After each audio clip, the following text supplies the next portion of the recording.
Hello, പുതിയ വീഡിയോയിലേക്ക് എല്ലാവർക്കും സ്വാഗതം. നിങ്ങൾക്ക് എല്ലാവർക്കും അറിയാമെന്ന് തോന്നുന്നു, ഞാൻ ഇതിന് മുന്നേ രേണുവിന് വേണ്ടിയിട്ട് സംസാരിച്ച ഒരാളാണ്.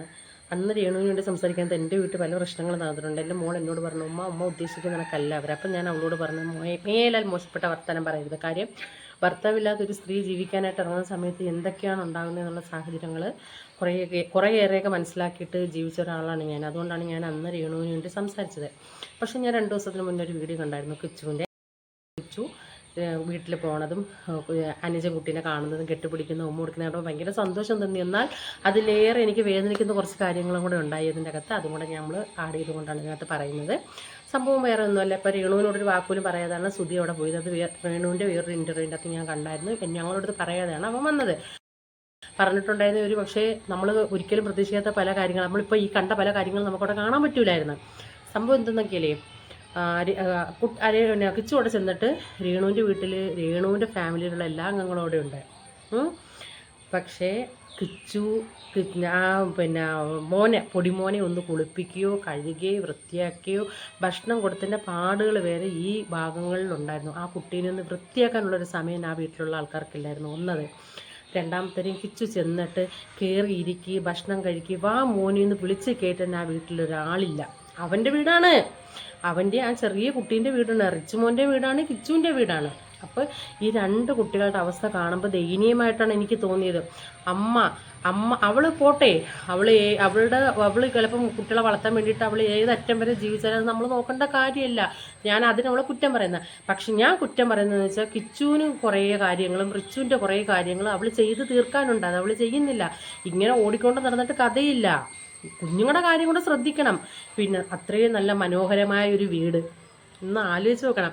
എത്രയൊക്കെ വർഷം കൊണ്ട്, 22 വർഷം കൊണ്ട് ഞാനൊരു വാടക വീട്ടിൽ താമസിക്കുന്ന ഒരാളാണ്. സർക്കാരിൽ നിന്ന് 2017-18 ഞാൻ വീടിനെ അപേക്ഷിച്ചിട്ട് എനിക്ക് ഇപ്പോഴാണ് വസ്തുവിന് അനുവദിച്ചു വന്നത്.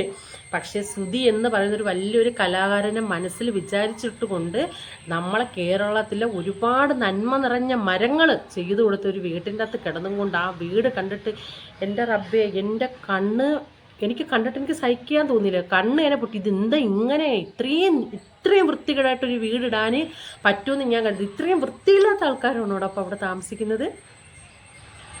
ആ വീടിൻ്റെ കോലം കണ്ടിട്ടുണ്ടല്ലോ, ചങ്കങ്ങ് കത്തി. പഠിച്ചോനെ, നമുക്കൊക്കെ അത് കിട്ടിയാൽ എനിക്ക് സ്വർഗം, അൽഹംദുലില്ലാ എന്ന് ഞാൻ കരുതിയാണ്. അത് കഴിഞ്ഞിട്ട് കുട്ടി പറയുന്നുണ്ട്, കുട്ടി ഇങ്ങനെ പരക്കം പായുന്നുണ്ട്.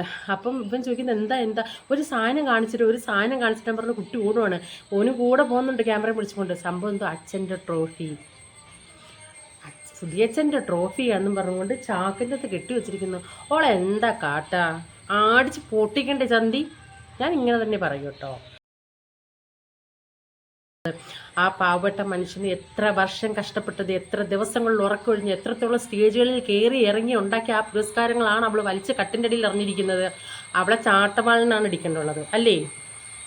ആണോ അല്ലേ? നിങ്ങളെല്ലാവരും ഒന്ന് പറഞ്ഞു നോക്കേ. എന്നിട്ട് അത് കഴിഞ്ഞതിന് ശേഷം അവളെ ട്രോഫികൾ, ആ മനുഷ്യൻ മരണപ്പെട്ടതിന് ശേഷം ആ മനുഷ്യനെ വിറ്റ് ജീവിച്ചതിനകത്ത് കിട്ടിയ ട്രോഫികളാണ് അവിടെ അടുക്കി പറക്കി വെച്ചിട്ട്. അവൾ നയിച്ചിട്ടോ കഷ്ടപ്പെട്ടിട്ടോ ഉണ്ടാക്കിയതൊന്നും അല്ല. അങ്ങനെ ഉണ്ടാക്കി കുറേ ട്രോഫികൾ നുള്ളിപ്പറക്കി മുന്നിൽ വെച്ചിരിക്കുന്നു. നാണോമാനം കെട്ട ജന്തു. അവളെ സപ്പോർട്ട് ചെയ്ത് സംസാരിച്ചതിൽ ഇന്ന് ഞാൻ ഖേദിക്കുന്നുണ്ട്. സത്യം. അവളെ ഞാൻ ഇതുവരെ, അതായത് കിച്ചു ആ വീട്ടിൽ ചെന്ന് ആ വീഡിയോസ് എടുക്കുന്നത് വരെ ഞാൻ അവളെ സപ്പോർട്ട് ചെയ്ത ഒരാളാണ്. കിച്ചുവിൻ്റെ വീഡിയോ കണ്ടതിന് ശേഷമാണ് ഞാൻ ഇങ്ങനൊരു തീരുമാനം എടുത്തത്. അത് കഴിഞ്ഞതിന് ശേഷം അവളുടെ അച്ഛൻ ഇതിണക്കിരുന്ന് ഘോരം പ്രസംഗിക്കുന്നുണ്ട്. എന്തിന് കൊള്ളാം ആ വീട്, ഇതൊരു വീടാണോ, ഞാനൊരു പണിക്കാരനാണ്, ഇങ്ങനെയാണോ വീട് ഉണ്ടാക്കുന്നത്? അയാൾ തലകുത്തനെ നിന്ന് എന്തുകൊണ്ട് ഒരു പണിക്കാരനാണ്, എന്താണോ വീട്, ഞാൻ അങ്ങനെ ചെയ്തിട്ടുണ്ടെങ്കിൽ ഇത്രയും വർഷമായിട്ട് ഇതിൻ്റെ ഒരു കാലിലൊരു ഭാഗം വീട് വെക്കാനുള്ള ഒരു പോക്കില്ലാത്ത ഈ മനുഷ്യന് ഇത്രയും വലിയൊരു മാളിക പോലത്തെ ഒരു വീട് കിട്ടിയിട്ട് ഇത്ര അഹങ്കരിക്കുന്നത് എന്തിനാണ്? ഇത്ര അഹങ്കരിക്കാൻ എന്താ ഉള്ളേ? ഇങ്ങനെയുണ്ടോ മനുഷ്യർ? ഞാൻ ആലോചിക്കണം, ഇങ്ങനെ മനുഷ്യരുണ്ടോ? മനുഷ്യന്മാർ മാറുമെന്ന് പറഞ്ഞു കേട്ടിട്ടുണ്ട്. അല്പന് എന്താണ് അങ്ങനെ ഒരു പഴഞ്ചൊല്ലുണ്ട് കേട്ടോ. എനിക്ക് ശരിക്കും അത് ഇപ്പം വരുന്നില്ല. അതറിയാവുന്നൊരു കമൻസ് ഇട്ടുതരാം പഴഞ്ചൊല്ല എന്താണ്. അപ്പോൾ അത്രയും മോശമായിട്ടുള്ള രീതികളിൽ ഇങ്ങനെ പ്രവർത്തിക്കുന്ന ശരിക്കും പറഞ്ഞാൽ ഇവളെ വളർത്തിക്കൊണ്ട് പോണത് ഓരോ യൂട്യൂബേഴ്സുമാണ്, ഓരോ ചാനലുകാരാണ്. ഇവളെ മൈൻഡ് ചെയ്യരുത്. എൻ്റെ ഒരു അഭിപ്രായം തന്നെ, ഇവിടെ മൈൻഡ് ചെയ്യരുത്. ഇവിടെ തഴഞ്ഞിട്ടരുത്. എന്തിനാ ഇവിടെ പൊക്കി പിടിച്ചുകൊണ്ട് എല്ലാവരും ക്യാമറയും കൊണ്ട് പോണ്? അതുകൊണ്ടാണ് ഇവക്ക് ഇത്ര അഹങ്കാരം. ഇവൾ അതിൽ നിന്നും പണം വാങ്ങിച്ച് വിറ്റ് തിന്നുമല്ലേ. ആ കുഞ്ഞ് പറയുന്നുണ്ട്, എൻ്റെ വട്ടച്ചെലവിനും എൻ്റെ ബാക്കിയുള്ള കാര്യങ്ങൾക്ക് ഞാൻ പോണത് കൊണ്ടാണ്. ഇവളെന്താ കുട്ടിക്ക് കൊടുക്കുന്നേ? ആ പാവപ്പെട്ട മനുഷ്യൻ്റെ പേരിൽ ഒരു അംഗീകാരം കിട്ടി ഇന്ന് ജീവിക്കുന്നു.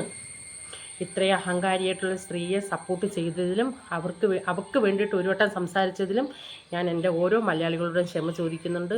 ഇത്രയും മോശപ്പെട്ടൊരു സ്ത്രീയാണെന്ന് ഞാൻ അറിഞ്ഞിട്ടില്ല. ഞാൻ കരുതി നല്ലൊരു അമ്മയായിരിക്കും എന്ന് കരുതി. എന്നിട്ട് അവൾ പറയുന്നുണ്ടൊരു വാക്ക്, പിന്നെ ഞങ്ങളങ്ങ് വീട്ടിൽ നിന്ന് മാറാം, റിച്ചുവിൻ്റെ കാര്യം ആര് നോക്കും? റിച്ചുവിൻ്റെ കാര്യം ആര് നോക്കണം?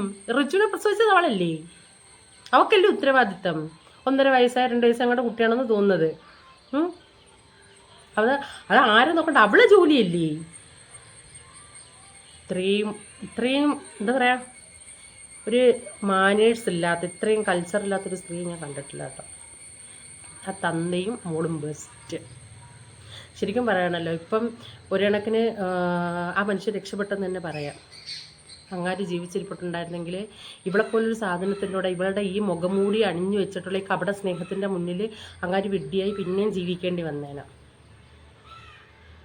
അപ്പം ഞാൻ എന്തെങ്കിലും പറഞ്ഞതിൽ പോരായ്മകളോ തെറ്റുകളോ ഉണ്ടെങ്കിൽ എല്ലാവരും എന്നോട് ക്ഷമിക്കുക. നിങ്ങൾക്ക് സപ്പോർട്ടാണെന്ന് തോന്നുന്നു, ഞാൻ പറഞ്ഞത് ശരിയാണെന്ന് തോന്നുന്നുണ്ടെങ്കിൽ നിങ്ങളുടെ അഭിപ്രായങ്ങൾ നിങ്ങളതിനകത്ത് ഇടുക.